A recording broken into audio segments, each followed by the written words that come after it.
কোটি টাকার বাজার হারিয়ে ফেলেছে ইন্ডিয়ান প্রিমিয়ার লিগ আইপিএল। প্রতি বছর বাংলাদেশ থেকে কোটি কোটি টাকা কামিয়ে নিলেও কিন্তু এবারে তা আর হচ্ছে না। দর্শকদের মনে কিন্তু আইপিএল নিয়ে তেমন একটা আগ্রহের কেন্দ্রবিন্দুও কিন্তু নেই।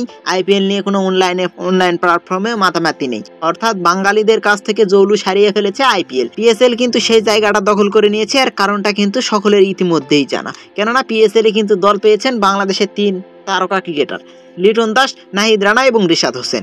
নাহিদ রানা এবং রিশাদ হোসেনের দিকে কিন্তু সকলেরই নজর থাকবে। নাহিদ রানার গতির ঝড় দেখার জন্যই কিন্তু পিএসএল এর দিকে মুখিয়ে থাকবেন বাংলাদেশের দর্শকরা। এদিকে ইন্ডিয়ান প্রিমিয়ার লিগ আইপিএল এর কোনো ফ্র্যাঞ্চাইজিতেই বাংলাদেশের প্লেয়ার না থাকায় কিন্তু জৌলুস হারিয়ে ফেলেছে আইপিএল। তাই আইপিএল নিয়ে কিন্তু তেমন একটা মাতামাতিও দেখা যাচ্ছে না।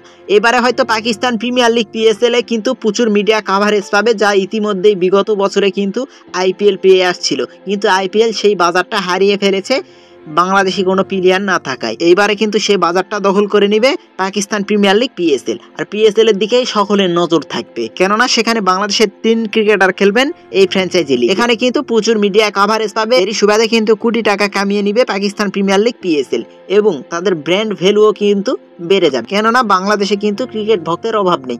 বাংলাদেশে কিন্তু প্রচুর ক্রিকেট ভক্ত, তাই 2025 পিএসএল এ কিন্তু নজর রাখবে বাঙালি ক্রিকেট ভক্তরা। এখন দেখা যাক রিশাদ হোসেন, নাহিদ রানা এবং লিটন দাস কতটুকু পারফরমেন্স করতে পারে।